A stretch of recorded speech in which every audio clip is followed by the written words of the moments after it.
vamos a discutir un poco sobre la brecha digital con una pequeña pregunta, si nos pudiera apoyar, doctora Barona. Es respecto a la brecha digital, como ya lo habíamos comentado. ¿Usted piensa que el mayor acceso a la información es consecuencia de computar opiniones más adecuadas y precisas? Creo que a pesar de que vivimos en una era de grandes avances tecnológicos, vivimos también en una era de enorme ignorancia. Tenemos gran cantidad de información, pero no sabemos emplearla. Nos hemos ido por la respuesta fácil y hemos dejado de analizar y cuestionar la información que tenemos a nuestro alrededor. En pocas palabras, como decía Eduard Said, estamos viviendo la globalización de la ignorancia. Correcto. Okay. Muchas gracias, doctor. No se extendió tanto. Pero estuvo muy bien. Es que eso lo veo. Hoy estamos hablando sobre la brecha digital. Nos encontramos con el doctor Guy Emerson. Él es doctor en Relaciones Internacionales. Guy, ¿nos podrías ayudar con una simple pregunta? Es respecto a la brecha digital, como ya lo mencionamos. ¿Tú piensas que las redes sociales agilitan o debilitan la información? En algún sentido, yo creo lo que vemos con algunas redes sociales es un aumento en la polarización de los debates que hemos visto. Polarización en el sentido en que unos actores y unos grupos adentro de las redes sociales pueden como promover sus propias posturas sin tomar en cuenta los demás. Entonces, en vez de una conversación adentro de las redes sociales, a veces vemos más una dinámica más polarizada, en donde tenemos un campo que hay un más cierto y hay un más fuerte en su postura y conversan adentro de sí mismos en vez de conversar con los demás. Entonces no es un debate, no es una conversación, más bien es como una postura más,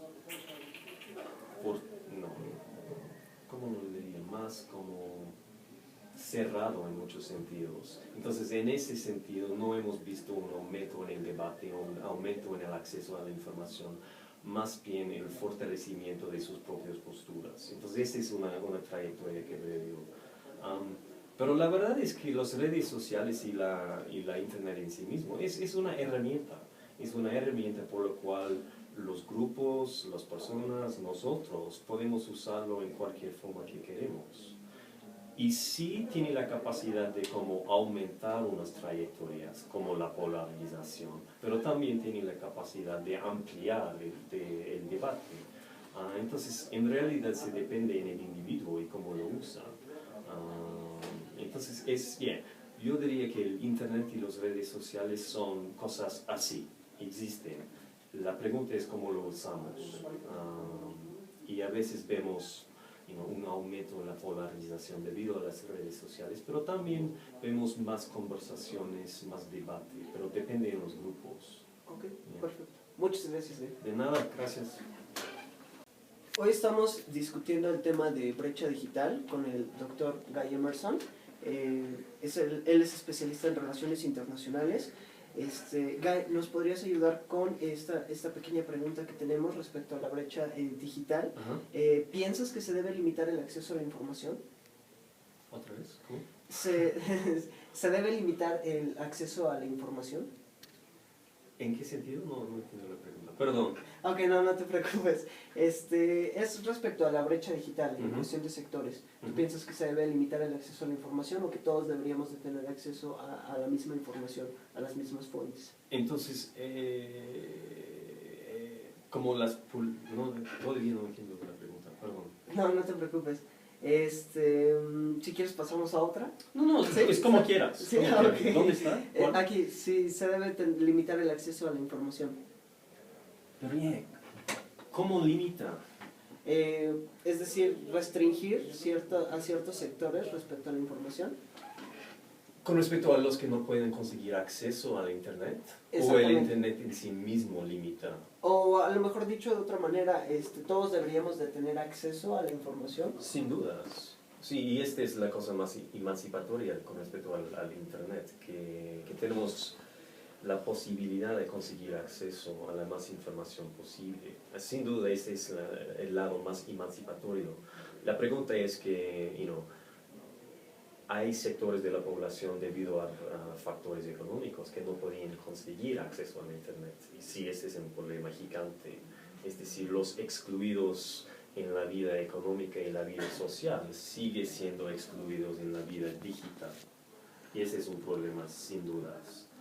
Pero también hemos visto unas corrientes adentro de la Internet en sí mismo, en donde los estados o las organizaciones están tratando de controlar la información adentro de la Internet, sea por medio de unas organizaciones como la NSA en los Estados Unidos y el caso más famoso de Edward Snowden y WikiLeaks y cosas así. Entonces, por mi parte hay dos lados de la pregunta, entonces no sé cuál lado debe responder, pero debo yo responder, pero bien. Está perfecto. Sí, Vale, muchas gracias. Si quieres le cortamos y ¿cuáles dos te agradan más? Pues empezamos con los primeros dos y vamos a ver ¿Sí? cómo siguen los demás. Pero sí, los primeros dos suenan bastante, pues todos suenan interesantes, pero sí, quizás empezamos con los primeros Bueno, dos. te voy entonces a preguntar sobre cómo generar políticas públicas en el mayor Esa es acceso a la la información. tercera. Pues la verdad es que no sé mucho sobre la política pública en ese sentido, pero yo sé que hay un proyecto súper interesante en Perú. Okay. No sé si puedo hablar en ese contexto sobre Sí, la brecha está digital. perfecto, sí, está perfecto. Lo que han hecho los peruanos, no me recuerdo exactamente cómo se llama, pero es como acceso red o red acceso, algo así. Y lo que han hecho es, en los barrios, en los lugares más pobres, ponen unos computadores en lugares públicos. Usualmente están seguros, es decir, hay una screen o algo para proteger. ¿Una pantalla? Sí, pero es una pantalla para proteger la pantalla. Ok, Es como bien. una pantalla protectiva o algo así. Y detrás de esta pantalla obviamente está la computadora, pero también los estudiantes, las personas tienen acceso al keyboard y al mouse y cosas así. Okay. Y lo que hicieron es que no había ninguna clase de computación, ninguna clase sobre cómo usar la internet o nada así. Y era por un lado un experimento al inicio de los años 90 a ver si las personas podían aprender a usar el internet y los computadores por sí mismos. Y lo que encontraron es que los adolescentes y los niños podían conseguir acceso a la internet por sí mismos, sin clases, sin nada. Entonces, a partir de esas experimentaciones sociales, empujaron unas nuevas clases y nuevos como sitios, por lo cual instalaron una serie de computadores en los lugares más pobres para promover el acceso a la información por medio de la internet. Entonces este era un intento por medio de la política pública a disminuir la brecha digital en ese contexto, entre los sectores más ricos y más pobres. En el contexto de México no tengo ni idea de son sus políticas, pero en Perú ese es un caso súper famoso en los años 90 y muy exitoso. Ok, perfecto. ¿Lo grabaste? Ok, pues creo que ya está. Si quieres grabamos nada más. Ana, la segunda pregunta respecto a las redes sociales. ¿Piensas que estas agilizan o debilitan la información? Son las dos al mismo tiempo, yo creo, porque, o sea, a la vez sí te agilitan la información de que a lo mejor hay chavos que no están interesados en leer las noticias o eso, o no escuchan el radio ni siquiera, y en el Face, en el Twitter y todo eso ven, pues pasó esto y aquello. Pero a la vez o sea, como que debilitan la información porque se va haciendo un chisme muy grande y que los chavos opinan y ni siquiera saben del tema y opinan cosas que a veces ni van al caso, pero ya se hizo toda una comunicación, todo un chisme que llega hasta niveles globales. Entonces como que a la vez sí, pero a la vez no.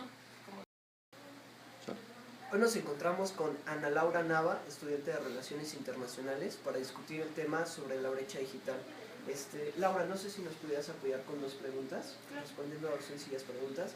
La primera de ellas, ¿piensas que el acceso a la información se debe limitar?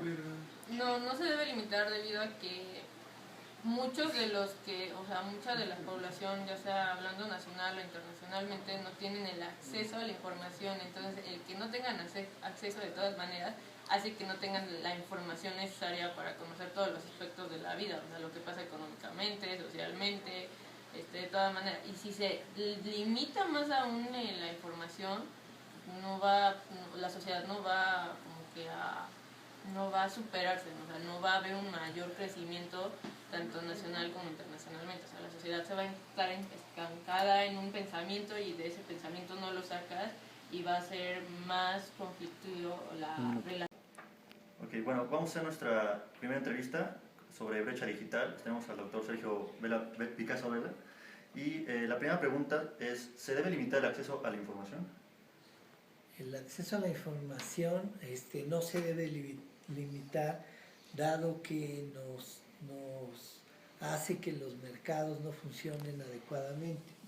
Entonces, en la medida en que haya más acceso a la información, habrá menos asimetrías de información y tendremos mercados que funcionen mejor. Obviamente, pues hay información